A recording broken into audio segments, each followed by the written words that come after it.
faire la rencontre annuelle au cinéma, elle nous est venue principalement du fait que ça faisait 2 ans qu'on était en télétravail, en pandémie. Puis là, on voulait vraiment profiter de l'assouplissement des mesures pour faire vivre une expérience à nos employés qui sortaient du cadre, qui allait marquer leur imaginaire puis qui allait leur faire du bien, le bien de se retrouver, le bien de se sentir vraiment tout un vase queue ensemble. Le faire au cinéma avec le monde qui était présent, dans un mode talk show, quand tu m'as approché pour m'exiger que je sois présent puis que j'anime ça, je trouvais l'idée vraiment bonne, mais le gros défi, je trouvais, c'était de dire faut pas que ça a l'air scripté. Il n'y a rien de pire que d'avoir une rencontre annuelle où ce que tu parles de choses de business, où que tout est déjà prévu d'avance, que c'est un texte quasiment appris avant de répondre aux questions. Tu sais déjà toutes les réponses qui vont venir. Fait on voulait vraiment garder ça naturel. Puis je pense qu'on a réussi. C'est une belle chose qu'on est les gars à faire.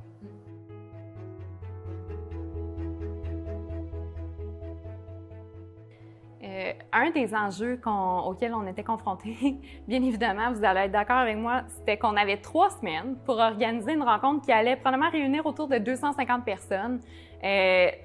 C'était vraiment quelque chose qu'on n'avait jamais fait. Donc, il y avait tout le principe de la nouveauté. Puis à ça, en fait, on savait qu'on allait avoir des gens qui n'allaient pas être capables de venir en présentiel à la rencontre, mais on voulait quand même leur faire vivre l'expérience de la rencontre. Donc, c'était de coordonner puis de trouver une formule qui allait bien fonctionner tant en virtuel qu'en présentiel. À ça, il s'ajoutait le défi, en fait, de tout coordonner parce que là, fallait trouver la firme avec laquelle on allait faire affaire pour la réduction live. Fallait s'assurer qu'avec le cinéma, ça fonctionne. Puis un cinéma, c'est ouvert pendant la semaine, donc on peut pas vraiment aller visiter puis arranger ça comme ça nous plaît. Il y avait aussi le défi de s'assurer que tout le monde allait avoir l'information au bon moment, de s'assurer que tous les gens étaient inscrits, ceux qui devaient se déplacer de Montréal pour venir à Victo, qu'on avait du transport pour eux. Fait que ça, c'était tout autant des enjeux importants. Puis il y avait aussi en fait l'enjeu de la langue. Donc chez Vasqueux, on a autant des gens qui parlent en français que des gens qui parlent en anglais. C'est sûr que ça rajoutait un niveau de plus par rapport à comment est-ce qu'on fait vivre cette expérience-là de la même façon, même si on parle 2 langages différents. J'ajouterais à ça aussi que le fait qu'on avait une bonne portion de l'audience qui était en présentiel, puis l'autre à la maison en virtuel, dans l'animation, on s'était dit qu'il faut vraiment garder une cadence qui est rapide, qui est pertinente, pour que les gens qui sont assis chez eux, qui regardent ça, ils n'ont pas le feeling de la crowd puis du monde. Fait qu'il faut que ce soit intéressant pour eux autres. Fait que ça, c'est vraiment quelque chose quand on préparait les sujets puis tout l'ensemble de l'animation, qu'on s'était dit qu'il faut qu'on garde ça tout le temps super intéressant. L'autre chose, dernière minute, on a des gens qui n'ont pas pu venir, qui étaient supposés de participer à l'animation, pas la COVID, ne peuvent pas venir. Fait que ça aussi, à dernière minute, ça peut se virer de bord, faire des vidéos, monter ça la veille au soir. Fait que ça a été des beaux défis, mais ça vaut la peine. Ouais, des heures de plaisir.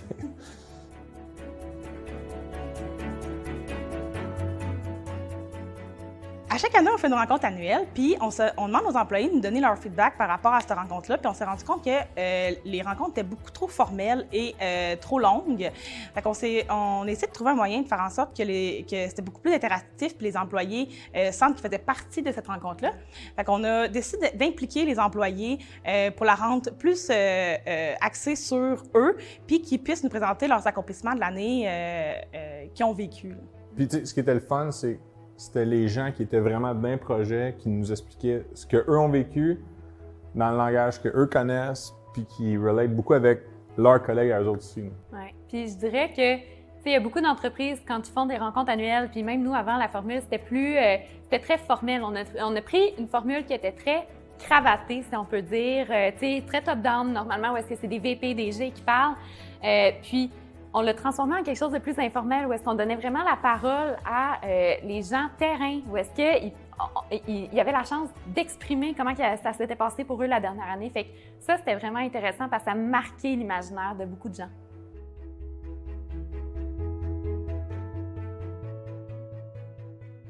Suite à la rencontre, ce qu'on a retenu, c'est que le fait qu'on n'était pas parfait, c'était très correct. Tu sais, souvent, on vise d'avoir des réponses parfaites, d'avoir des moments tout préparés d'avance.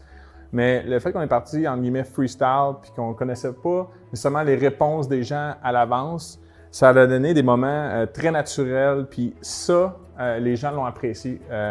L'autre chose, c'est que en ayant les gens qui répondaient aux questions sans savoir justement les réponses, mais de par la façon qu'on l'animait, moi, ça me permettait d'aller un peu partout. Je posais des questions, j'allais à des endroits que, tu sais, même moi, je ne savais pas que j'irais, dépendamment des questions.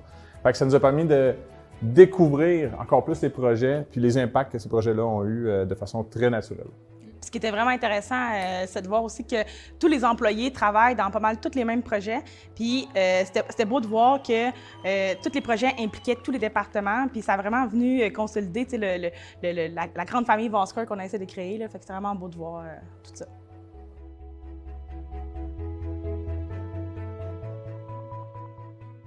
Bon, on va commencer par donner une semaine de plus pour préparer tout. Non, 6 jours, ça va être en masse. Ouais, entre 5 et 6 jours de plus. Là. On va aussi faire en sorte que ça devienne un projet transversal, comme tous nos autres projets à l'interne, en impliquant le plus d'employés possible de tous les départements, tant dans la réflexion que dans l'exécution. Comme ça va faire en sorte que la rencontre va être encore plus adaptée aux employés. Fait que comme ça va devenir vraiment un succès d'entreprise. Puis, on se revoit l'année prochaine. Puis, on comparera à quel point on a monté à la coche l'année prochaine.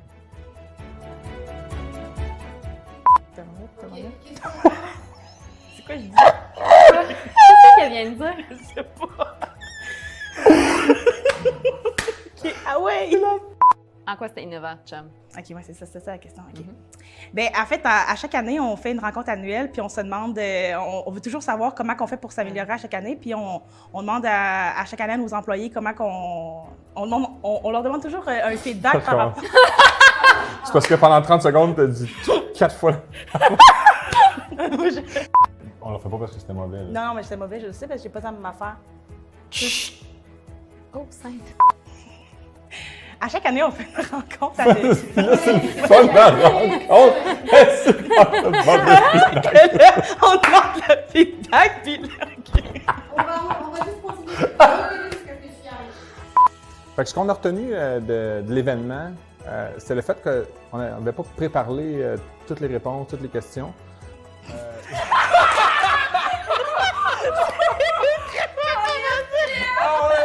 Mais j'ai